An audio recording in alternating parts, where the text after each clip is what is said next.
ಎಲ್ಲರೂ ಮಾತಾಡ್ತೀವಿ ರೈತರ ಅಂಥೇಳಿ. ಆದರೆ ಒಂದು ಮಾತು ನಾವು ಯಾವಾಗಲೂ ನೆನಪಿಡಬೇಕು. ಇವತ್ತು 140 ಕೋಟಿ ಭಾರತದ ಜನಸಂಖ್ಯೆಗೆ 2 ಊಟ, 1 ಬ್ರೇಕ್ಫಾಸ್ಟ್, ಮುಂಜಾನೆಯನ್ನು ಉಪಹಾರವನ್ನು ಕೊಡುವಂಥವ್ರು ಯಾರು ಅಂದರೆ ನೀವು ಯಾರೂ ಅಲ್ಲ. ಇದು ದೊಡ್ಡ ಸಾಧನೆ, ಜಗತ್ತಿನಲ್ಲೇ ದೊಡ್ಡ ಸಾಧನೆ.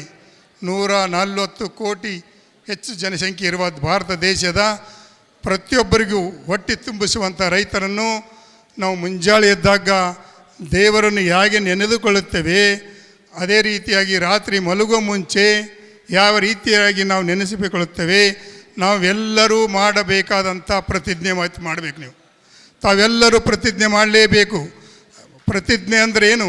ಯಾವಾಗ ನಿಮ್ಮ ಮನೆ ದೇವರನ್ನು ನೆನೆಸ್ತೀರಿ, ಪೂಜ್ಯರನ್ನು ನೆನೆಸ್ತೀರಿ, ಅದೇ ರೀತಿಯಾಗಿ ಮೂರನೇವನ್ನು ರೈತರನ್ನು ಪ್ರತಿದಿನ ತಾವೆಲ್ಲರೂ ಸ್ಮರಿಸಿ ದಿನಗಳನ್ನು ಪ್ರಾರಂಭ ಮಾಡಬೇಕು, ದಿನದ ಕೆಲಸವನ್ನು ಮುಗಿಸ್ಬೇಕಂಥೇಳಿ ತಮ್ಮಲ್ಲಿ ಕಳಕಳಿಯಿಂದ ಕೇಳಿಕೊಳ್ಳುತ್ತೇನೆ. ಯಾಕೆಂದರೆ ರೈತನಿಲ್ಲದ್ರೆ ನಾವಿಲ್ಲ ಅಂತ ಎಲ್ಲರೂ ಹೇಳ್ತಾ ಇದ್ದೇವೆ. ಆದರೆ ಇವತ್ತಿನ ರೈತನ ಬದುಕು ತಮಗೆಲ್ಲರಿಗೂ ಗೊತ್ತಿದೆ. ರೈತನ ಬದುಕು ಬರೀ ಒಂದು ತಿಳ್ಕೊಳ್ಳಿ, ಎಲ್ಲಿವರೆಗೆ ಮಾತನಾಡ್ತೇವೆ ಅಲ್ಲಿ ರೈತರ ಉದ್ಧಾರ ಆಗುವುದಿಲ್ಲ. ರೈತರಲ್ಲಿ ನಾನು ನಿಮ್ಮ ಕಳಕಳಿಯಿಂದ ವಿನಂತಿ ಮಾಡಿಕೊಳ್ತಾ ಇದ್ದೇನೆ, ಪೂಜ್ಯರಲ್ಲಿ ಸಹ ವಿನಂತಿ ಮಾಡ್ಕೋತಾ ಇದ್ದೇನೆ. ಮುಂದಿನ ವರ್ಷ ರೈತ ಸಮಾವೇಶದಲ್ಲಿ ತಾವುಗಳು ಈ ಜಿಲ್ಲೆಯ ಯಶಸ್ವಿ ರೈತರನ್ನು ಕರೆಸಿ ಅವರ ಅನುಭವವನ್ನು ಹಂಚಿದರೆ ಇನ್ನೂ ಹೆಚ್ಚಿನ ರೈತರಿಗೆ ಅನುಕೂಲ ಆಗ್ತದೆ ಅಂತ ನನ್ನ ಭಾವನೆ. ನಿಮ್ಮ ಜಿಲ್ಲೆಯಲ್ಲಿ ಸಾಧನೆ ಮಾಡಿದಂಥ ಎಷ್ಟೋ ಜನ ರೈತರಿದ್ದಾರೆ, ವಿಜ್ಞಾನಿಗಳಾಗಿದ್ದಾರೆ ರೈತರು. ಅವರನ್ನು ಮುಂದಿನ ವರ್ಷ ಕರೆಸಿ ಒಂದು ಸಮಾವೇಶ ಮಾಡಿ ಅವರಿಂದ ಅವರ ಅನುಭವವನ್ನು ಹಂಚಿಕೊಂಡಿದ್ದೆ. ಆದರೆ ತಮಗೆಲ್ಲರಿಗೂ ಗೊತ್ತಿದೆ, ನೋಡಿ ಕಲಿ, ಕೇಳಿ ಕಲಿ, ಮಾಡಿ ಕಲಿ ಅಂಥೇಳಿ. ಎಲ್ಲಿವರೆಗೆ ನಾವು ರೈತರು ಯಶಸ್ವಿ ಕಂಡಂಥ ರೈತರ ತೋಟಗಳಿಗೆ, ಹೊಲಗಳಿಗೆ ರೈತರ ಜಾತ್ರೆಯನ್ನು ಮಾಡುವುದಿಲ್ಲವೋ, ರೈತರ ಜಾತ್ರೆ ನಾವು ದೇವರ ಜಾತ್ರೆ ಮಾಡ್ತೇವೆ, ನಮ್ಮನೆ ದೇವರ ಜಾತ್ರೆ ಮಾಡ್ತೇವೆ, ಅದರೊಟ್ಟಿಗೆ ಇನ್ನೊಂದು ಜಾತ್ರೆಯನ್ನು ಮಾಡುವುದು ತಾವು ಮರಿಬಾರ್ದು ಅಂಥೇಳಿ ತಮ್ಮಲ್ಲಿ ಕಳಕಳಿಯಿಂದ ಕೇಳ್ಕೋತೇವೆ. ಅದು ಯಾವ ಜಾತ್ರೆ ಅಂದರೆ ನಿಮ್ಮ ಜಿಲ್ಲೆಯಲ್ಲಿ ಏನು ಯಶಸ್ವಿ ಕಂಡಂಥ ಸಾಧನೆ ಗೈದಂಥ ರೈತರ ಹೊಲಗಳಿಗೆ, ರೈತರ ತೋಟಗಳಿಗೆ ತಾವು ಸಹ ಕುಟುಂಬದೊಂದಿಗೆ ತಾವು ಭೇಟಿ ನೀಡಿದ್ದೆ. ಆದರೆ ಇಲ್ಲಿ ಕೇಳ್ತಾ ಇದ್ದೀರಿ, ಅಲ್ಲಿ ನೋಡಿ ಕಲಿತೀರಿ ಅಂಥೇಳಿ ತಮ್ಮಲ್ಲಿ ವಿನಂತಿಯಿಂದ ಕೇಳ್ಕೊತೀನಿ. ದಯಮಾಡಿ ಮಾಡಿ, ಅದು ಭಾಳ ಯಶಸ್ವಿಯನ್ನು ಕೊಡುತ್ತದೆ. ಯಾಕಂದರೆ 30 ವರ್ಷದ ನನ್ನ ಅನುಭವದಲ್ಲಿ ನನಗೆ ಭಾಳ ಸಂತೋಷ ಕೊಟ್ಟಿದ್ದು ಯಾವಾಗ ವಿಜ್ಞಾನಿಗಳ ಜೊತೆಗೆ ಚರ್ಚೆ ಮಾಡಿ ತದನಂತರ ಯಾವ ರೈತನು ಯಶಸ್ವಿಯನ್ನು ಕಂಡಿದ್ದಾನೆ ಅವನ ಕ್ಷೇತ್ರಕ್ಕೆ ಭೇಟಿ ನೀಟ್ಟು ಅವನ ಅನುಭವ ಪಡೆದಾಗ ಅವನು ಯಶಸ್ವಿ ಭಾಳ ಕಂಡಿದ್ದಾನೆ, 100ಕ್ಕೂ 100 ಯಶಸ್ವಿಯನ್ನು ಕಂಡಿದ್ದಾನೆ. ಇವತ್ತು ಮಂಡ್ಯದಿಂದ ರೈತರು ಬಂದಿದ್ದಾರೆ. ಮಂಡ್ಯದಿಂದ ಇಲ್ಲಿಗೆ ಯಾಕೆ ಬರಬೇಕು? ಅವರು ಸಾಧನೆಯನ್ನು ಮಾಡಿದ್ದಾರೆ. ಆ ಸಾಧನೆ ಮಾಡಿ ದಕ್ಷಿಣದ ಕರ್ನಾಟಕದ ರೈತ ಸಾಧನೆಯನ್ನು ಉತ್ತರ ಕರ್ನಾಟಕದ ರೈತರಿಗೆ ತಿಳಿಸಬೇಕಂಥೇಳಿ ಪೂಜ್ಯರು ಅದನ್ನು ಕೈಗೊಂಡಿದ್ದಾರೆ. ನಿಜವಾಗಲೂ ಇದು ದೊಡ್ಡ ಒಂದು ಕೆಲಸ ಅಂತ ನಾನು ತಿಳ್ಕೊತಿದ್ದೀನಿ. ಒಂದು ಮಾತು ತಿಳ್ಕೊಡ್ರಿ, ನಾವೆಲ್ಲರೂ ಮೊದಲು ರೈತನಿಗೆ ಅವರಿಗೆ ಮಾನ ಮರ್ಯಾದೆಯನ್ನು ಕೊಡುವಂಥ ಕೆಲಸವನ್ನು ನಾವು ಮೊದಲು ಮಾಡಬೇಕು. ಇವತ್ತು ನಾವು ಆಫೀಸರ್ ಇದ್ದೇವೆ, ವಿಶ್ವವಿದ್ಯಾಲಯಕ್ಕೆ ಬಂದಾಗ ನಾನು ಮಾತ್ರ ನನ್ನ ಚೇರ್ ಮೇಲೆ ಕೂತು ಮಾತಾಡಲ್ಲ, ಅವ್ರಿಗೋಸ್ಕರ ಸೋಫಾವನ್ನು ಇಟ್ಟಿದ್ದೇನೆ. ಆ ಚೇರ್ ಬಿಟ್ಟು ಬಂದು ರೈತರನ್ನು ಸೋಫಾದ ಮೇಲೆ ಕುಂಡ್ರಿಸಿ ಮಾತನಾಡುವಂಥ ಕಾರ್ಯವನ್ನು ನಾವು ಮಾಡ್ತಾಯಿದ್ದೇವೆ. ಇದು ನಿಮ್ಮಿಂದ ಚಪ್ಪಳಿ ಪಡಿಕೊಳ್ಳೋಕ್ಕೋಸ್ಕರ ಕೆಲಸ ಅಲ್ಲ, ಇದು ನಾವು ಮಾಡಲೇಬೇಕಾದಂಥ ಧರ್ಮ, ಕರ್ತವ್ಯ ಅಂತ ನಾವೆಲ್ಲ ತಿಳ್ಕೊಂಡಿದ್ದೇವೆ. ಯಾವಾಗ ರೈತರು ನಮ್ಮ ಹತ್ರ ಬಂದಾಗ 4 ಮಾತುಗಳನ್ನು ಪ್ರಾರಂಭ ಮಾಡ್ತೀವಿ, ಅವರಿಗೆ ಬದಲಾವಣೆ ಕಾಣುತ್ತದೆ, ನಮ್ಮ ಮಾತುಗಳನ್ನು ನಂಬ್ತಾರೆ, ಅದರಿಂದ ರೈತ ಯಶಸ್ವಿಯನ್ನು ಕಾಣ್ತಾ ಇದ್ದಾನೆ. ಇದನ್ನು ನಾವೆಲ್ಲರೂ ಮಾಡಲೇಬೇಕಾದಂಥ ಕೆಲಸ. ದಯಮಾಡಿ ನಾನು ಹೆಚ್ಚು ಮಾತಾಡಿರುವುದಿಲ್ಲ, ದಯಮಾಡಿ ಕೃಷಿ ವಿಜ್ಞಾನಿಗಳ ವಿಶ್ವವಿದ್ಯಾಲಯ ನಿಮಗಾಗಿ ಯಾವಾಗಲೂ ಸದಾ ಬಾಗಿಲವನ್ನು ತೆರೆದಿಟ್ಟಿರ್ತದೆ. ನಮ್ಮಿಂದ ವಿಶ್ವವಿದ್ಯಾಲಯ ಅಂದರೆ ಒಂದು ದೇವಾಲಯ, ಅಲ್ಲಿ ನಾವು ಪೂಜಾರಿಗಳು. ಪೂಜಾರಿ ಯಾರು ಭಕ್ತರು ಬರ್ತಾರೆ ಅವರಿಗೆ ಮಾರ್ಗದರ್ಶನ ನೀಡಬೇಕಾದದ್ದು ನಮ್ಮ ಕರ್ತವ್ಯ. ದೇವಾಲಯಕ್ಕೆ ಬಂದಂಥ ರೈತರನ್ನು ಅಲ್ಲಿರುವಂಥ ಪೂಜಾರಿಗಳಾದ ನಾವು ಅವರಿಗೆ ಮಾರ್ಗದರ್ಶನ ಕೊಟ್ಟಿದ್ದೇ ಆದರೆ ನಾವು ಜೀವನದಲ್ಲಿ ಒಬ್ಬ ರೈತ ನಮ್ಮಿಂದ ಯಶಸ್ವಿ ಕಂಡಿದ್ದರೆ ನಮ್ಮ ಜೀವನ ಸಾರ್ಥಕ ಅಂತೇಳಿ ನಾವು ತಿಳ್ಕೊಂಡಿದ್ದೇವೆ.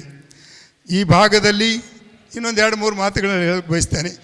ಎಲ್ಲ ಮಾತಾಡೋರಿದ್ದಾರೆ, ಆ ವಿಷಯ ತಜ್ಞರು ಬಂದಿದ್ದಾರೆ. ಅದರ ಯಾವುದೇ ವಿಷಯದ ಬಗ್ಗೆ ನಾನು ಮಾತಾಡೋಕ್ಕೆ ಹೋಗಲ್ಲ.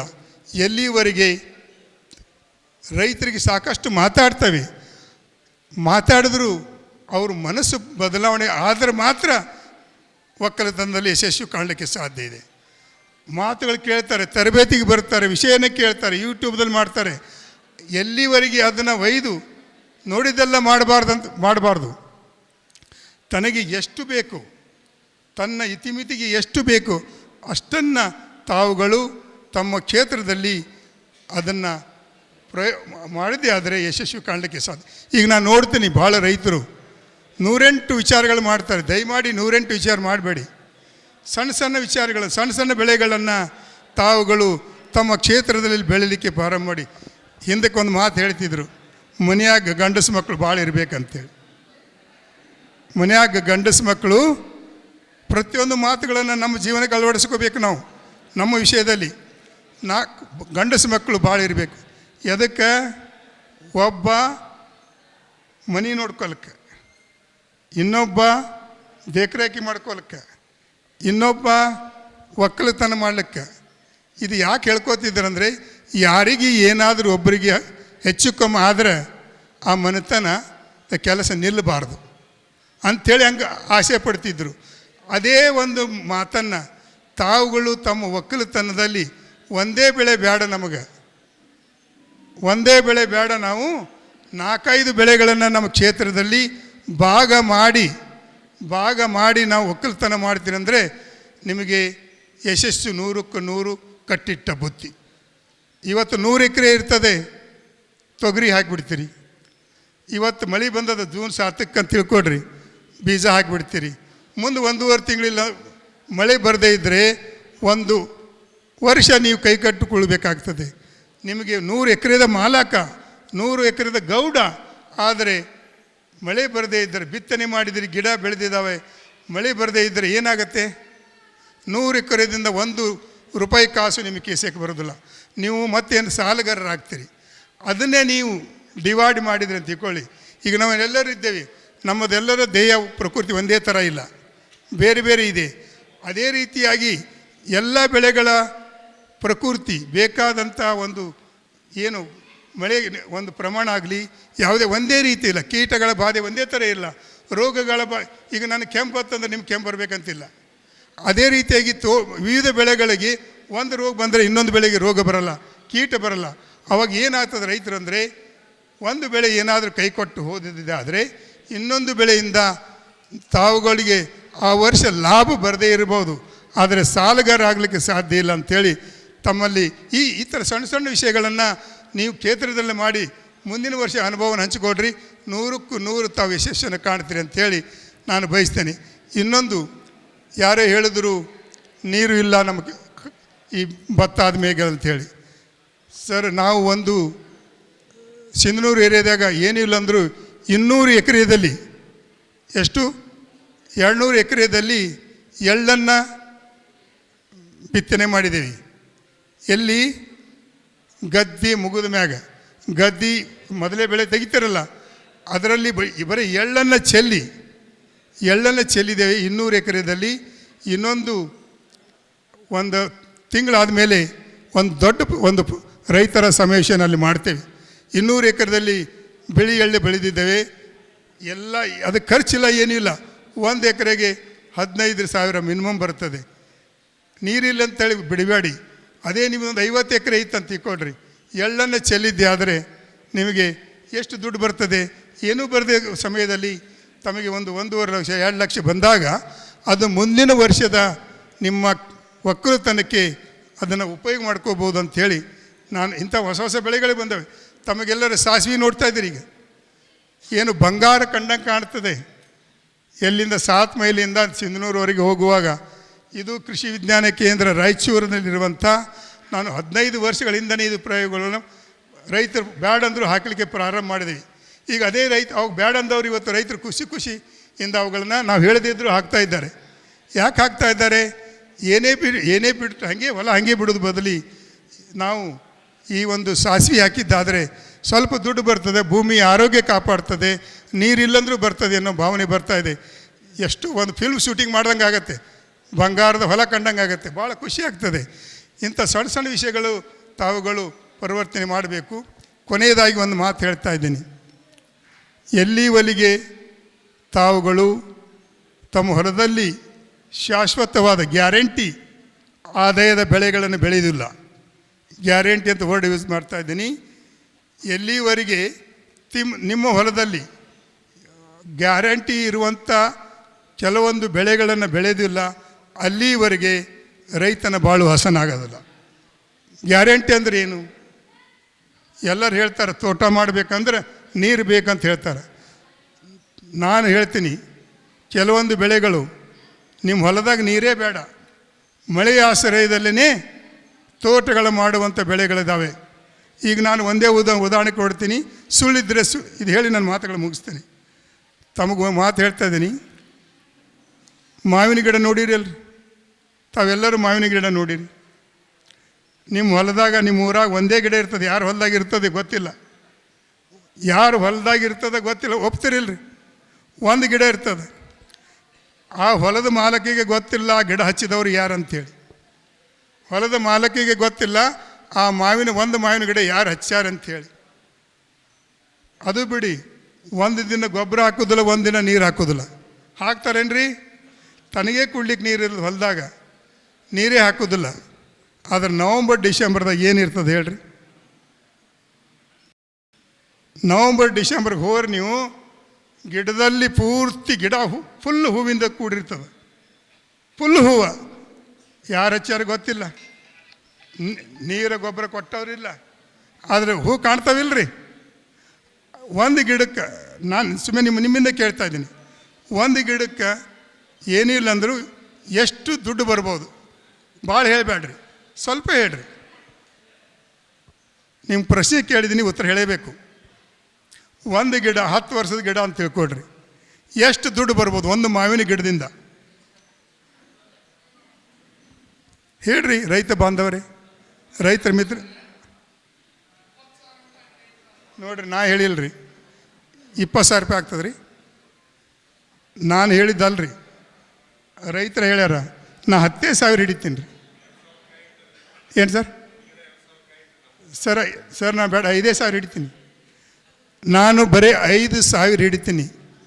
1 ಎಕರೆಗೆ ನಿಮಗೆ 60 ಗಿಡ ಕೊಂಡಿರ್ತಾವೆ. 1 ಎಕರೆಗೆ 60 ಗಿಡ ಕೊಡುತ್ತಾವೆ. 60 × 5 ಮಾಡಿರಿ. ಅಲ್ಲ, ನೀವು ಹೇಳಿದಕ್ಕೆ ನಾನು ವಿಜ್ಞಾನಿಯಾಗಿ ಎಷ್ಟು ಗಿಡ ಕೊಂಡಿರ್ತಾವೆ ಹೇಳಿನ ಅಷ್ಟೇ. ದುಡ್ಡು ನೀವೇ ಹೇಳಿದವರು. ಎಷ್ಟಾಗ್ತದೆ ಹೇಳಿ? ನೀವು ಬಡವ್ರು ಹೆಂಗೆ ಹಾಕ್ತೀರಿ? ಗ್ಯಾರಂಟಿ ಯಾಕಲ್ಲ? 100% ಗ್ಯಾರಂಟಿ ಹೌದಿಲ್ಲ ರೀ? ಅಲ್ಲ, ನಿಮ್ಮ 3 ಲಕ್ಷ 20 ಎಕರೆ ಭತ್ತ ಬೆಳೆದ್ರೂ ಬರೋದಿಲ್ಲ. ಇದು ನಾನು ಮಾತಲ್ಲ, ನಿಮ್ಮ ಮಾತು. ಒಂದು ಉದಾಹರಣೆ ಕೊಟ್ಟೆ ನಾನು. ಇನ್ನೊಂದು ಹೇಳ್ತೀನಿ. ಮಾವಿನ ಗಿಡ ಅದಲ್ರಿ, ಮಾವಿನ ಗಿಡದಾಗ ವರ್ಷ 1 ಸಲ ಮಳೆ ಬರ್ತದಿಲ್ಲ ರೀ. ವರ್ಷದಾಗಿ 1 ಮಳೆಯಾರು ಬರ್ತದಲ್ಲ. ಜೂನ್ದಾಗೆ ಬರ್ಬೇಕಂತಿಲ್ಲ, ನಮಗೆ ಡಿಸೆಂಬರ್ದಾಗೆ ಬರ್ಬೇಕಂತೇನಿಲ್ಲ. ಯಾವಾಗಾರ 1 ಮಳೆ ಬರ್ತದಿಲ್ಲ ರೀ, ಅದು ಒಂದೇ ಮಳೆ ಸಾಕು. ಅದು ಒಂದೇ ಮಳೆ ಸಾಕು ನಮಗೆ. ಇನ್ನೊಂದು ಹೇಳ್ತಾ ಇದ್ದೀನಿ, ಕೊನೆಯದಾಗ ಮಾತು ಮುಗಿಸ್ಬಿಡ್ತೀನಿ. ನಿಮಗೆಲ್ಲ ನೀವು ನೋಡಿ ನನಗೆ ಮಾತಾಡ್ಬೇಕು ಅನ್ನಿಸ್ತೈತೆ, ಅದಕ್ಕೆ ಮಾತಾಡ್ತಾ ಇದ್ದೀನಿ ಅಷ್ಟೇ. ನಿಮ್ಮ 3 ತಾಸಾದರೂ ಬಿಡಲ್ಲ ನಾನು, 3 ತಾಸಾದರೂ ಮಾಡಲ್ಲ. ಸತ್ಯವನ್ನೇ ಮಾತಾಡ್ತೀನಿ, ಸುಳ್ಳಂತೂ ಮಾತಾಡಲ್ಲ. ನಾನು ಪ್ರತಿಜ್ಞೆಯನ್ನು ಮಾಡಿದ್ದೇನೆ, ಯಾರಿಗೆ ಬೇಕಾದ್ರೂ ಸುಳ್ಳು ಹೇಳ್ಬೋದು, ರೈತರ ಮಾನವ ಜೀವನದಲ್ಲಿ ಸುಳ್ಳು ಹೇಳಕ್ಕೆ ಸಾಧ್ಯ ಇಲ್ಲ. ಸಾಧ್ಯನೇ ಎಂದೂ ಮಾಡೋದು, ಅದು ದೊಡ್ಡ ಅನ್ಯಾಯ ಮಾಡ್ದಂಗೆ. ರೈತ ಬೇಕಾದ್ರೆ ನಮ್ಮ ಜೋಡಿ ಜಗಳಾಡಿ ಮಾಡಿ ಹೋಗಲಿ, ಸರ್ ನಾನು ಈ ಆಪಲ್ ಬೆಳಿತೀನಿ ಅಂತ ಹೇಳ್ಬೇಕಾದ್ರೆ ಜಗಳ ಮಾಡಿ ಹೋಗಲಿ, ನಾನು ಬ್ಯಾಡ ಅಂತ ಹೇಳ್ತೀನಿ. ಜಗಳ ಮಾಡಲಿ ಅವರು. ಇಲ್ಲ ಸರ್ ನಾನು ಆಪಲ್ ಬೆಳಿತೀನಿ ಅಂಥೇಳಿ ನೋಡಿ ಬರೋದಿಲ್ಲ, ಅದು ನಿಮ್ಮ ಇಷ್ಟ. ನಾ ಸುಳ್ಳು ಹೇಳಲ್ಲ, ಬರ್ತದೆ ಮಾಡಿರಿ, ನೀವು ಭಾಳ ಶ್ರೀಮಂತರಿದ್ದೀರಿ, ಹಚ್ಚಿರಿ ಗಿಡ, ನಾ ಎಂದೂ ಮಾತಾಡಲ್ಲ. ಇದನ್ನು ಒಂದು ಮಳೆ ಒಂದು ಬೆಳೆಯನ್ನು ಕೊಟ್ಟಾಗ ನೀವು ನಿಮ್ಮ ಜೀವನದಲ್ಲಿ ರೈತ ಬಡವ ಹೆಂಗೆ ಹಾಕ್ತಾನೆ ರೀ. ನಂದು ಬಿಜಾಪುರ ಜಿಲ್ಲೆ ಇಂಡಿ ತಾಲೂಕು ರೀ. ನಂದು ಬಿಜಾಪುರ ಜಿಲ್ಲೆ ಇಂಡಿ ತಾಲೂಕು. ನಿಮ್ಮ ಕಡೆ ಒಂದೊಂದು ಮನೆ ಅದಾವೆ ರೀ, ನಮ್ಮ ಎರಡೆರಡು ಮನೆ ರೀ. ಒಬ್ಬ ರೈತಂದು 2 ಮನೆ ರೀ. ಒಂದು ಹೊಲದಾಗ ಮನೆ, ಇನ್ನೊಂದು ಊರಾಗ ಮನೆ. ಮತ್ತು ಒಕ್ಕಲ್ತನ ಹ್ಯಾಂಗೆ ಫೇಲ್ ಆಗ್ತದೆ ಹೇಳ್ರಿ? ಫೇಲ್ ಆಗ್ಲಿಕ್ಕೆ ಹ್ಯಾಂಗೆ ಸಾಧ್ಯ ಅದ ರೀ? ಒಂದು ಹೊಲದಾಗ ಮನೆ ಇದ್ರೆ ಹಿರಿಯರು ವಯಸ್ಸಾದವರು ಊರಾಗಿರೋದು, ಸ್ಕೂಲ್ ಮಕ್ಳಿಗೆ ಹೋಗೋರು ಊರಾಗಿರೋದು, ಹರಿಯದವರು ಅವ್ರ ಗಂಡ್ರು ಹೆಂಡ್ರು ತೋಟದಾಗ ಹೊಲದಾಗಿರೋದು. ಒಕ್ಕಲ್ತನ ಫೇಲ್ ಹೆಂಗೆ ಆಗ್ತದೆ? ನಾವೆಲ್ಲರೂ ಹೊತ್ತು ಗಿಡಗಳಿಗೆ ನೀರು ಹಾಕ್ತೀವಿ. ಹೊತ್ತು ಕೊಡದಿಂದ ಹೊತ್ತು ಗಿಡಗಳನ್ನು ಬೆಳೆಸಿ ಆಮೇಲೆ 40 ವರ್ಷ 50 ವರ್ಷ 60 ವರ್ಷ ಗ್ಯಾರಂಟಿ. ಈ ಥರ ಒಕ್ಕಲತನಗಳನ್ನು ಅದಕ್ಕೆ ಹೇಳಿದೆ, ಜಾತ್ರೆ ಮಾಡಿ, ರೈತರ ಜಾತ್ರೆ ಮಾಡಿ. ಅಂದರೆ ಅಂಥ ರೈತರ ತೋಟಗಳಿಗೆ ಹೋಗಿ ನೋಡ್ಕೊಂಬರ್ರಿ, ಒಕ್ಕಲ್ತನ ನೋಡ್ಕೊಂಬರ್ರಿ. ಒಬ್ಬೊಬ್ಬ ರೈತ 3 ರಿಂದ 4 ಕೋಟಿ ರೂಪಾಯಿ ಮಾಡ್ತಾನೆ. ದೋತರ ಉಡ್ತಾನೆ ರೀ ಟೆಪಿಗೆ. ಅವ್ನು ನೋಡಿದ್ರೆ ಇವೇನು ಹುಚ್ಚು ಕಣ್ಣಾಗ ಕಾಣ್ತಾನೆ. ಅಂಥವ್ರು 100 ಮಂದಿ ನಮ್ಮಲ್ಲಿದ್ದಾರೆ. 5 ಕೋಟಿ ರೀ ಸರ, 5 ಕೋಟಿ. ಅದಕ್ಕೆ ನೀವು ತಾವೆಲ್ಲರೂ ಹೋಗಿ ಜಾತ್ರೆ ಮಾಡಿ ನೋಡಿ ಕಲ್ತ್ಕೊಂಬಂದು ನಿಮಗೆ ಯಾವುದು ಸಾಧ್ಯ ಇದೆ. ನಾನು ಒಂದು ಉದಾಹರಣೆ ಹೇಳ್ತೀನಿ, ಲಾಸ್ಟ್ ಮುಗಿಸ್ಬಿಡ್ತೀನಿ. ಲಿಂಬು ತೋಟ ಗೊತ್ತದ್ರೆ, ಲಿಂಬೆ ಹಣ್ಣಿನ ತೋಟ. ಕೊರೋನಾ ಆದ್ಮ್ಯಾಗ ನಮ್ಮ ದೇಶದಾಗ ಬೇಡ, ಹೊರ ದೇಶದಾಗ ನಿಂಬಿಗೆ ಇಷ್ಟು ಬೇಡಿಕೆ ಇದೆ, ಅದು ಹೇಳಬಾರ್ದು. ಕೊರೋನಾ ಆದ್ಮ್ಯಾಗ ಇಷ್ಟು ಬೇಡಿಕೆ ಎಲ್ಲಿ ಇಲ್ಲ. ನಮ್ಮ ಜಿಲ್ಲೆಯಲ್ಲಿ ಈಗ ನಂದೇ ಅನುಭವ ಹೇಳ್ತೀನಿ, ಬೇರೆ ಅನುಭವ ಹೇಳಲ್ಲ. ನಂದು 2 ಎಕರೆ ಮಾವಿನ ತೋಟ, ಇದು ಲಿಂಬು ತೋಟದ ರೀ. 2 ಎಕರೆ ರೀ. 10 ಎಕರೆ ಅದ. 10 ಎಕರೆ ತೊಗರಿ ಹಾಕ್ತೀನಿ, ಅದು ಬಿಟ್ಟಿಲ್ಲ ನಾನು. 2 ಎಕರೆ ಗ್ಯಾರಂಟಿ ಬೆಳೆದೀನಿ ಸರ್. ರವಿವಾರ ದಿವಸ, ಬುಧವಾರ ದಿವಸ, ಶುಕ್ರವಾರ ದಿವಸ ನಿಂಬೆ ಹಣ್ಣ ಹರಿತೀವಿ ನಾವು. ಡಾಗ್ ಅಂತ ಕರಿತೀವಿ. ಡಾಗ್ 1,000 ಕಾಯಿಗೆ ಒಂದು ಡಾಗ್ ಅಂತ ಕರಿತೀವಿ. ಇವತ್ತು ನಮ್ಮ ಅಣ್ಣಗೆ ಫೋನ್ ಮಾಡಿದೆ, ನಿನ್ನೆ ಬುಧವಾರ ಎಷ್ಟು ಕಳಿಸಿದ್ದೆ ಡಾಗ್ ಅಂತ ಕೇಳಿದೆ. 7 ಒಂದು ಕಡೆ ಕಳಿಸಿದ್ದೀನಿ, 5 ಇನ್ನೊಂದು ಕಡೆ ಕಳಿಸಿನಿ ಅಂದ. ಎಷ್ಟಾಯ್ತು ರೀ? 12 ಡಾಗ್. ಹ್ಯಾಂಗೆ ಹೋಗ್ಯಾವ್ದು, ಹ್ಯಾಂಗೆ ಮಾರಾಟ ಆಗ್ಯದ ಅಂತ ಕೇಳಿದೆ. ನೋಡಪ್ಪ, 5 ಕಳಿಸಿದ್ದು 2,000 ಮಾರ್ಯಾವ, 7 ಕಳಿಸಿದ್ದು 2,002 ಮಾರ್ಯಾವ. ದುಡ್ಡು ಏಟಾಯ್ತು ಹೇಳ್ರಿ? 2,000 ಇಡ್ರಿ, 24,000 ರೂಪಾಯಿ ಆಯ್ತು ಸರ್. ಒಂದು ದಿವಸದ ಪಟ್ಟಿ 24,000 ರೂಪಾಯಿ. ಇದು 3 ಸಲ ವಾರದ 3 ಸಲ ಕಳಿಸ್ತೀವಿ ಸರ್. 40-50 ಸಾವಿರ ರೂಪಾಯಿ ನಮ್ಮದು ಬರೀ 2 ಎಕರೆದಿಂದ ಪಟ್ಟಿ ಆಗ್ತದೆ. ನಾವೇನು ಚೀಲ ಮಾಡಿ ತೋಟದಾಗ ಇಟ್ಟಿರ್ತೀವಿ ರೀ. ಟ್ರಕ್ ಬಂದು ಅವರೇ ತೊಗೊಂಡು ಹೋಗ್ತಾರೆ. ಅವರೇ ಹೇಳ್ತಾರೆ, ಮರುದಿನ ದುಡ್ಡು ತಂದು ಮನ್ಯಾಗ ಕೊಟ್ಟು ಹೋಗ್ಬಿಡ್ತಾರೆ. ಎಲ್ಲಿವರೆಗೆ ರೈತರು ಈ ಥರ ಒಕ್ಕಲತನ ಅಸಾಧ್ಯ ಅಲ್ಲ. ಆ ರೈತರು ಮಾಡ್ತಾರೆ ಅಂದರೆ ನಮ್ಮಲ್ಲಿ ಈಗ ಶರಣಪ್ಪ ಅವರು ಇದ್ದಾರೆ, ತಾಳೆ ಗಿಡ ಬೆಳೀತಾ ಇದ್ದಾರೆ, ತಾಳೆ ತೋಟ ಮಾಡಿದ್ದಾರೆ, ಅಲ್ಲಿದ್ದಾರೆ, ತಾಳಿ ತೋಟ ಮಾಡಿದ್ದಾರೆ. ಅದು ಗ್ಯಾರಂಟಿನೇ ಸರ್. ಹ್ಯಾಂಗೆ ಗ್ಯಾರಂಟಿ ಹೇಳ್ತೀನಿ ಅಂದರೆ, ತಾಳೆ ಹ್ಯಾಂಗೆ ಗ್ಯಾರಂಟಿ ಅಂದರೆ ಹೇಳ್ತೀನಿ. ಭಾರತ ಸರ್ಕಾರದಲ್ಲಿ ಅಡ್ವಾನ್ಸ್ ಆಗಿ ಪ್ರೈಸ್ ಬೆಲೆಯನ್ನು ನಿಗದಿ ಮಾಡಿದಂಥ ಬೆಳೆ ಅಂದರೆ ಅದು ಒಂದೇ. ತಾಳಿ ಒಂದೇ 1800 ಅದೇಂಟಿ ಸರ್ ಈಗ? 14,000 ರೂಪಾಯಿ, 16,000 ರೂಪಾಯಿ ರೀ ಸರ್. ನಿಮ್ಮಲ್ಲಿ 100 ಎಕರೆ ಅದಾವ, 100 ಎಕರೆ 10 ಎಕರೆ ಮಾಡಿರಿ ಸರ್. 16,000 ರೂಪಾಯಿ ಟನ್ ಫಿಕ್ಸ್ಡ್. ಆಮೇಲೆ ಇನ್ನೊಂದು ತಿಳ್ಕೊಳ್ಳಿ, ದಯಮಾಡಿ ರೈತರಲ್ಲಿ ಕಳ್ಕಳಿಂದ ಕೇಳ್ಕೊತೀನಿ, 100% ಬೈಬ್ಯಾಕ್, 100% ಬೈಬ್ಯಾಕ್. ಇನ್ನೊಂದು ತಿಳ್ಕೊಳ್ರಿ, ನನಗೆ ಪಗಾರ ತಿಂಗಳಿಗೆ ಒಂದು ಸಲ ಕೊಡ್ತಾರೆ. ನನಗೆ ಭಾಳ ಖುಷಿ ಆಗ್ತದೆ. ದೇವರು ಇಂಥ ಬೆಳೆನೂ ಕೊಟ್ಟನಲ್ಲ, ನಮ್ಮ ರೈತರಿಗೆ 15 ಪಗಾರ. ಹಾಂ, ನಾ ಹೇಳೋದು ನೌಕರದಾನಿಗೆ ತಿಂಗಳಾದ್ರೆ 20 ದಿವ್ಸಕ್ಕೊಂದು ಪಗಾರ, 40 ದಿವ್ಸಕ್ಕೆ 2ನೇ ಪಗಾರ. ದೇವ್ರು ಇಂಥದ್ದು ಕೊಟ್ಟಿದ್ದಾನೆ ಸೃಷ್ಟಿಯಲ್ಲಿ. ಅವರು ಏನೂ ಮಾಡೋದು ಬೇಡ, ಯಾರು ತಿನ್ನೋದಿಲ್ಲ, ಕಳುವು ಮಾಡೋದಿಲ್ಲ, ನೀವು ಆರಾಮ್ ಮನೆ ಮಕ್ಕೋಬೋದು. ಈ ಭಾಗ ತಾಳಿಗೆ ಭಾಳ ಸೂಕ್ತವಾದ ಪ್ರದೇಶ. ಇಷ್ಟು ಹೇಳಿ ದಯಮಾಡಿ ಇನ್ನೂ ನಾನು ಮಾತಾಡಲಿಕ್ಕೆ, ಆದರೆ ಕೊನೆಯದಾಗಿ ಮಾತಾಡಲಿಕ್ಕೆ ಒಂದು ಹೇಳ್ತೀನಿ. ಇವತ್ತು ನಾವೆಲ್ಲರೂ ಒಳ್ಳೆಯ ಆರೋಗ್ಯವನ್ನು ಊಟ ಮಾಡಬೇಕು. ಒಳ್ಳೆಯ ಆರೋಗ್ಯ ಊಟ ಮಾಡಬೇಕಾದ್ರೆ ನಮ್ಮ ಪ್ರಭುರಾಜ್ ಅವ್ರು ಹೇಳ್ತಾರೆ, ಇವತ್ತು ನಮ್ಮ ಆಹಾರದಲ್ಲಿ ಏನಿದೆ ಅಂತೇಳಿ ಅವ್ರು ಬಂದು ಮಾತಾಡ್ತಾರೆ. ಅದರ ಜೊತೆಗೆ ಮಣ್ಣಿನ ಆರೋಗ್ಯವನ್ನು ಕಾಪಾಡಬೇಕಂತ ಎಲ್ಲರೂ ಮಾತಾಡ್ತಾ ಇದ್ದೇವೆ. ಆ ಮಣ್ಣಿನ ಆರೋಗ್ಯದ ಬಗ್ಗೆ ಹೇಳೋಕ್ಕೆ ನಮ್ಮ ರೈತರು ಮಂಡ್ಯದಿಂದ ಬಂದಿದ್ದಾರೆ, ಅವರು ಮಾತಾಡ್ತಾರೆ. ಅವ್ರ ಮಾತುಗಳನ್ನು ನಾನು ಕಸಿಕೊಳ್ಳೋದಿಲ್ಲ. ಅದೇ ರೀತಿಯಾಗಿ ಬಸವಣ್ಣಪ್ಪರು ಬಂದಿದ್ದಾರೆ, ಸಾವಯವ ಕೃಷಿ ಬಗ್ಗೆ ಮಾತಾಡ್ತಾರೆ. ಇಂಥವರೆಲ್ಲರೂ ಬಂದಿರೋದ್ರಿಂದ ಆರೋಗ್ಯ ಕಾಪಾಡಬೇಕು. ಕೊನೆಯದಾಗಿ ಇನ್ನೊಂದು ಮಾತು ಹೇಳ್ತೀನಿ, ಎಲ್ಲಿವರೆಗೆ ನಾವು ರೈತರಾಗಿ ಒಕ್ಕಲತನಕ್ಕೆ ಖರ್ಚು ಮಾಡುವಾಗ 1 ರೂಪಾಯಿನೂ ಉಳಿಸ್ಬೇಕಂಥೇಳಿ ಎಲ್ಲಿವಲ್ಲಿ ನಮ್ಮ ಮನಸ್ಸಿನಾಗ ಬರೋದಿಲ್ಲ, ಅಲ್ಲಿವರೆಗೆ ನಾವು ರೈತರು ಯಶಸ್ವಿ ಕಾಣಲಿಕ್ಕೆ ಸಾಧ್ಯ ಇಲ್ಲ. 1 ರೂಪಾಯಿ ಆದ್ರೂ ಉಳಿಲಿ ಒಕ್ಕಲತನ ಖರ್ಚು ಮಾಡೋದ್ರಲ್ಲಿ. ಅಂದರೆ ಖರ್ಚನ್ನು ಕಡಿಮೆ ಮಾಡಬೇಕಾದಂಥ ನಾನು ಒಂದು ಮಾತು ಹೇಳ್ತೀನಿ, ಒಂದು ಗ್ಯಾರಂಟಿ ಬೆಳೆಯನ್ನು ಬೆಳೆದಿದ್ದೆ ಆದರೆ ನೀವು ಕಿಸದಿಂದ ಖರ್ಚು ಮಾಡೋದೇ ಬೇಡ. 40-50 ವರ್ಷವರೆಗೆ ನಿಮ್ಮ ಕಿಶಾದಂದು ದುಡ್ಡು ಖರ್ಚು ಮಾಡೋದು ಬೇಕಾಗಿಲ್ಲ. ಒಂದು ಗ್ಯಾರಂಟಿ ಬೆಳೆಯನ್ನು ನಿಮ್ಮ ಹೊಲಕ್ಕೆ ಪರಿಚಯ ಮಾಡಿಸ್ರಿ, ಪರಿಚಯ ಮಾಡಿ ನಿಮ್ಮನ್ನು ಬದುಕಿಸ್ತದೆ ಅಂತ ಹೇಳಿ ನನಗೆ ಇನ್ನೂ ಭೇಟಿ ಆಗೋಣ. ಕೃಷಿ ವಿಶ್ವವಿದ್ಯಾಲಯದ ಬಾಗಿಲು ಯಾವಾಗಲೂ ತೆರೆದಿರ್ತದೆ.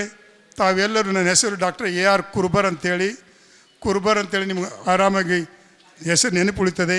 ದಯಮಾಡಿ ಯಾವಾಗಾದರೂ ಬನ್ನಿ. ನಿಮಗೋಸ್ಕರ ನಾನು ಎಲ್ಲ ವಿಷಯಗಳ ಬಗ್ಗೆ ಚರ್ಚೆ ಮಾಡ್ತಾಯಿದ್ದೀನಿ. ನನಗೆ ಗೊತ್ತಿಲ್ಲಾರ್ದದ್ದು ಇನ್ನೊಬ್ಬ ವಿಜ್ಞಾನಿಗೆ ಹೇಳಿಕೊಳ್ಳಲಿಕ್ಕೆ ನಾನು ಅವರಲ್ಲಿ ಮನವಿಯನ್ನು ಮಾಡಿಕೊಂಡು, ತಾವು ಕೃಷಿ ವಿಜ್ಞಾನಗಳ ವಿಶ್ವವಿದ್ಯಾಲಯ ಬಂದಾಗ ಬರಿಗೈಲಿಗೆ ಹೋಲಿಕೆ ಬಿಡೋದಿಲ್ಲ ಅಂತ ಹೇಳುತ್ತಾ ಪೂಜ್ಯರಲ್ಲಿ ಒಂದು ಮಾತನ್ನು ಹೇಳೋಕ್ಕೆ ಬಯಸ್ತಾ ಇದ್ದೀನಿ. ನಾನೊಬ್ಬ ಆಫೀಸರ್, ನಾನು ಎಲ್ಲಿ ಹೋದರೂ ಮಾನ ಮನ್ನಣೆ ಸಿಗ್ತದೆ. ನನಗೆ.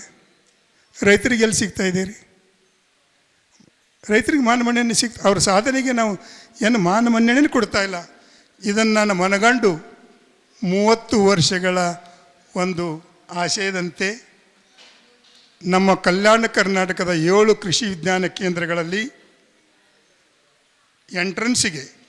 ಕೃಷಿ ವಿಜ್ಞಾನ ಕೇಂದ್ರದ ಎಂಟ್ರೆನ್ಸಿಗೆ ಒಬ್ಬ ರೈತ ಮಹಿಳೆ ಇರ್ಬೋದು, ಒಬ್ಬ ರೈತ ಇರ್ಬೋದು.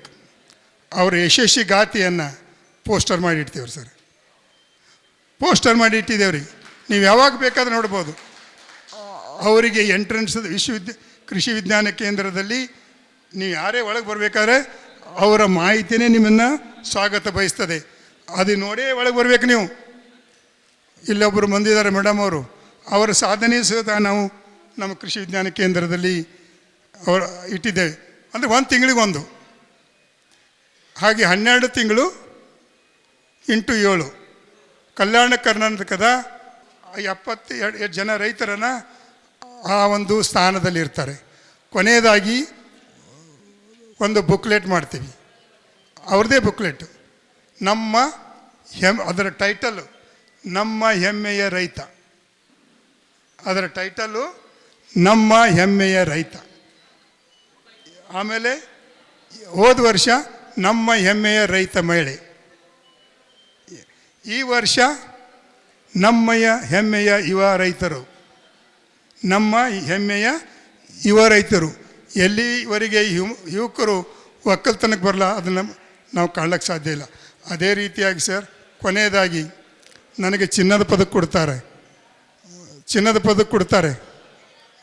ರೈತರಿಗೆ ಯಾರು ಚಿನ್ನದ ಪದಕ ಕೊಡ್ಬೇಕ್ರಿ? ಎಲ್ಲಾರು ಚಿನ್ನದ ಪದಕ ಕೊಟ್ಟಿದ್ದು ಕೇಳಿರೇನು? ಬಂಗಾರದ ಪದಕ. ನನ್ನಂಥವನಿಗೆ ಡಾಕ್ಟ್ರೇಟ್ ಆಗೋಣ ಚಿನ್ನದ ಪದಕ ಕೊಡ್ತಾರೆ, ದೊಡ್ಡ ಸಾಹಿತಿಗಳಿಗೆ ಚಿನ್ನದ ಪದಕ ಕೊಡ್ತಾರೆ. ಸರ್, ಪೂಜ್ಯರಲ್ಲಿ ಕೇಳ್ಕೊಳ್ಳೋದಂದರೆ, ನಮ್ಮ ಕೃಷಿ ವಿಜ್ಞಾನ ಕೇಂದ್ರ ರಾಯಚೂರು 582 ಕೃಷಿ ವಿಜ್ಞಾನ ಕೇಳು ರಾಷ್ಟ್ರದಲ್ಲಿದ್ದು, ಆ ಕೃಷಿ ವಿಜ್ಞಾನ ಕೇಂದ್ರದ ಮುಖ್ಯಸ್ಥನಾಗಿ ನಮಗೆ ರಾಷ್ಟ್ರದಲ್ಲೇ ಶ್ರೇಷ್ಠವಾದ ಕೃಷಿ ವಿಜ್ಞಾನ ಕೇಂದ್ರ ಅಂತೇಳಿ ಭಾರತ ಸರ್ಕಾರ ಒಂದು ಪ್ರಶಸ್ತಿಯನ್ನು ಕೊಡ್ತು. ಆದರೆ ಅವಾಗ 1 ಲಕ್ಷ ರೂಪಾಯಿ ಕೊಟ್ಟರು. ಆ 1 ಲಕ್ಷ ನಾವೇ ಅದು 1 ಲಕ್ಷ ಎದು ಕೊಟ್ಟಿದ್ರು ಅಂದರೆ ನಾವೆಲ್ಲರೂ ಹಂಚ್ಕೋಬೇಕಂತೇಳಿ. ನಾವು ಹಂಚ್ಕೋಲಿಲ್ಲರಿ. ಅದು ರೈತರು ನಮ್ಮನ್ನು ರಾಷ್ಟ್ರ ಮಟ್ಟದಲ್ಲಿ ಗುರುತು ಹಾಗೆ ಮಾಡಿದ್ದಾರೆ ವಿಶ್ವವಿದ್ಯಾಲಯನ. ರೈತರನ್ನು ಮರಳಿ ಏನಾದರೂ ಕೊಡಬೇಕಂತ ಹೇಳಿ ಸುಮಾರು 5-6 ವರ್ಷ ಫೈಟ್ ಮಾಡಿ ಪ್ರತಿ ವರ್ಷ ನಮ್ಮ ವಿಶ್ವವಿದ್ಯಾಲಯದ ಸಂಸ್ಥಾಪನಾ ದಿನಾಚರಣೆ ಎಂದು ವಿಶ್ವವಿದ್ಯಾಲಯ ಪ್ರಾರಂಭ ಆಯಿತು. ಸಂಸ್ಥಾಪನಾ ದಿನಾಚರಣೆ ಅಂದು ಕಲ್ಯಾಣ ಕರ್ನಾಟಕದ ಒಬ್ಬ ರೈತನ ಆಯ್ಕೆ ಮಾಡಿ ಆ ದಿನ ಅವರಿಗೆ ಚಿನ್ನದ ಪದಕವನ್ನು ಕೊಡ್ತಾ ಇದ್ದೇವೆ. ಚಿನ್ನದ ಪದಕ ಅದು ನನಗೆ ಭಾಳ ಸಂತೋಷ ಕೊಟ್ಟಿದೆ. ಅವರಿಗೆ ಚಿನ್ನದ ಪದಕವನ್ನು ನಮ್ಮ ಯೂನಿವರ್ಸಿಟಿಯಲ್ಲಿ ಅವತ್ತಿನ ಫಂಕ್ಷನ್ ದಿವಸ ಫಸ್ಟ್ ಅವರಿಗೆ ಸನ್ಮಾನ, ಆಮೇಲೆ ವಿಜ್ಞಾನಿಗಳಿಗೆ ಫಸ್ಟ್ ಸನ್ಮಾನ. ಬಂಗಾರ ಪದಕವನ್ನು ಕೊಟ್ಟು ಸನ್ಮಾನ ಮಾಡೋದು ಫಸ್ಟ್ ರೈತರಿಗೆ, ಆಮೇಲೆ ವಿಜ್ಞಾನಿಗಳಿಗೆ. ಇಂಥ ಒಂದು ಒಳ್ಳೆಯ ಕೆಲಸಗಳನ್ನು ಮಾಡ್ತಾಯಿದ್ದೇವೆ. ಮುಂದಿನ ದಿನಗಳಲ್ಲಿ ತಮ್ಮ ಆಶೀರ್ವಾದ ನಮ್ಮ ಮೇಲೆ ಯಾವಾಗಲೂ ಇರಲಿ. ನಾವು ಒಳ್ಳೆಯ ಕೆಲಸಗಳನ್ನು ಮಾಡಲಿಕ್ಕೆ ತಮ್ಮ ಆಶೀರ್ವಾದ ನಮ್ಮಲ್ಲಿ ಇರಲಿ ಅಂಥೇಳಿ ತಮ್ಮೆಲ್ಲರಿಗೆ ನಾನು ಹೆಚ್ಚಿಗೆ ಮಾತಾಡಿದೆ ಅಂತ ಅನ್ನಿಸ್ತು. ಆದರೂ ಮಾತಾಡಬೇಕಾಗಿತ್ತು, ನಿಮ್ಮನ್ನು ಕೆಲವು ವಿಷಯಗಳನ್ನು ಹೇಳಬೇಕಾಗಿತ್ತು, ಹೇಳಿದ್ದೇನೆ. ಮಾತನಾಡಲಿಕ್ಕೆ ಮತ್ತು ಇಲ್ಲಿ ಬರಲಿಕ್ಕೆ ನನಗೆ ಆ್ಯಕ್ಚುಲಿ ಆರಾಮಿಲ್ಲ. ಆದರೂ ಪೂಜ್ಯರ ಆಶೀರ್ವಾದ ಪಡ್ಕೊಂಡು ನನ್ನ 4 ಮಾತುಗಳನ್ನು ರೈತರೊಟ್ಟಿಗೆ ಹಂಚಿಕೊಳ್ಬೇಕಂತ ಒಂದು ಕಳಕಳೆ ನನ್ನ ಭಾವನೆಯಿಂದ ಬಂದಿದ್ದೇನೆ. ಎಲ್ಲರಿಗೂ ವಂದಿಸಿ ನನ್ನ ಮಾತಿಗೆ ವಿರಾಮವನ್ನು ಹೇಳ್ತೀನಿ. ಜೈ ಜವಾನ್, ಜೈ ಕಿಸಾನ್.